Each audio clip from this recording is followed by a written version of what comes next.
So நாளைக்கு exam எழுத போகிற ஆர்ஆர்பி கிளர்க் உங்களுக்கான ஒரு லாஸ்ட் மினிட் டிப்ஸ் வீடியோ தான் இது. ஸோ கண்டிப்பாக வந்து பார்த்தீங்கன்னா எக்ஸாம் வந்து ரொம்ப ரொம்ப ரொம்ப ரொம்ப ஈஸியாக இருக்கும். காலையோட லைவ் வந்து அந்த கொஸ்டின்லாம் சால்வ் பண்ணி பார்க்கலாம் பார்த்துருங்க. அந்த லெவலில் தான் இருக்கும்.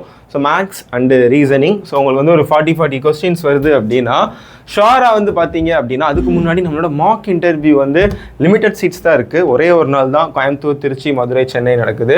ஸோ இதை பற்றின டீட்டெயில்ஸ் வேணும் அப்படின்னா கீழே ஒரு நம்பர் டிஸ்கிரிப்ஷனில் கொடுத்து அது கால் பண்ணி கேளுங்க. அதே மாதிரி ஆப்பில் ரெஜிஸ்டர் பண்ணுங்கள். நீங்கள் போய் ரெஜிஸ்டரில் நீங்கள் பே பண்ணிட்டாலே உங்கள் டீம் வந்து கால் பண்ணி வென்யூ எல்லாமே இன்ஃபார்ம் பண்ணிடுவாங்க. கோயம்புத்தூரில் வந்து ஃபஸ்ட் நாள் எலுஷியம் அகாடமி நடக்குது. ஸோ நியர்பை காந்திபுரம் தான். ஸோ திருச்சி, மதுரை எல்லாமே வென்யூ கன்ஃபார்ம் ஆயிடுச்சு. மதுரை சிம்மக்கல் நடக்குது, சென்னையுமே அண்ணாநகர் நடக்குது, வி ஷைன். ஸோ எல்லாத்துக்குமே டீட்டெயில்ஸ் வந்து நம்ம கால் ரெஜிஸ்டர் பண்ண கால் பண்ணி சொல்லிடுவாங்க.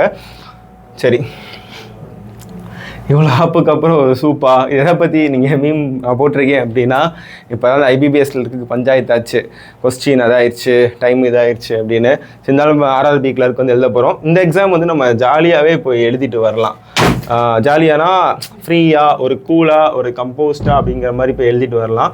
ஸோ லாஸ்ட் டைம் வந்து கட் ஆஃப் பார்த்தீங்க அப்படின்னா உங்களுக்கு வந்து ஒரு 61 இருந்திருக்கு. அதுக்கு முன்னாடி 63.25 இருந்திருக்கு ஓபிசிக்கு. ஓகே, ஸோ அப்போ வந்து நம்மளோட டார்கெட் எப்படி இருக்கணும் அப்படின்னா குவான்ஸ்லையும் சரி ரீசனிங்லேயும் சரி ஒரு மினிமம் வந்து ஒரு 33 போட்டால் ஓகே தானே, கரெக்டாக? ஸோ 35 வரைக்கும் போடலாம். இப்போ குவான்ஸ் எடுத்துட்டிங்க அப்படின்னா சிம்பிளிஃபிகேஷன்ஸில் வந்து ஒரு 15 வரும், ஷாராக 15 வரும். 15மே அட்டன் பண்ணிடலாம். நம்பர் சீரிஸ் வந்து பார்த்தீங்கன்னா ஷாராக 5 வரும். 5ல் 4 ஆச்சும் கண்டிப்பாக போட்டுடலாம். ஏன் 5மே போட்டுடலாம். இல்லை எனக்கு வந்து நம்பர் சீரிஸ் வரல அப்படின்னா இனோஸ்லாட்டுக்கு குவாட்ராடிக் ஈக்குவேஷன்ஸ் வரலாம். So anyway simplification, number series, quadratic சேர்த்து மினிமம் வந்து 20 கொஸ்டின் வரும். ஸோ 20ல் நீங்கள் அட்லீஸ்ட் 19 ஆச்சும் போட்டுடலாம், 20மே போட்டுடலாம். சிம்பிளிஃபிகேஷன்லாம் ஸ்கிப் பண்ணிடாதீங்க. ரொம்ப மொக்க ஈஸியாக இருக்கும். ஓகேவா? எவ்வளோ ஸ்பீடாக போடுறோம் அதான் இங்கே மேட்ரு.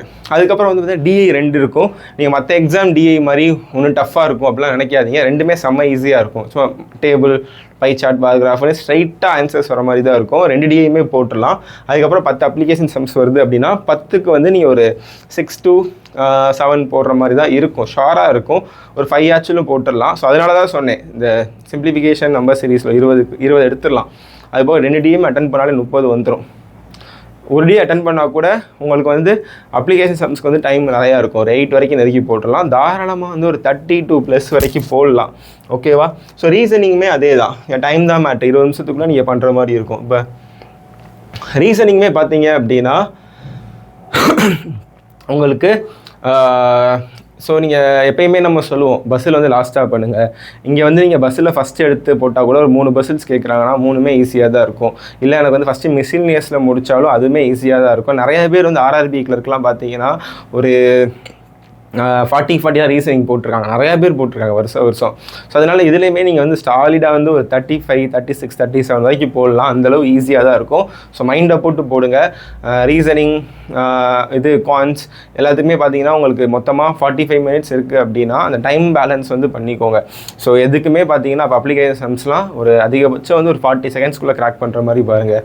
டிஐயுமே வந்து ரொம்ப நேரம் டைம் எடுத்துக்காதீங்க. ஏன்னா ஸ்ட்ரெயிட்டான ஆன்சர்ஸ் தான் இருக்கும், ஸ்ட்ரெயிட்டான கொஸ்டின்ஸ் தான் இருக்கும். ஸோ எக்ஸாம் நல்லா பண்ணுங்கள். அந்த டைம் வந்து எனக்கு தெரிஞ்ச சென்டர்ஸ்லாம் பக்கத்தில் தான் போட்டுருக்காங்கன்னு நினைக்கிறேன். லாங் டிஸ்டன்ஸில் போடல.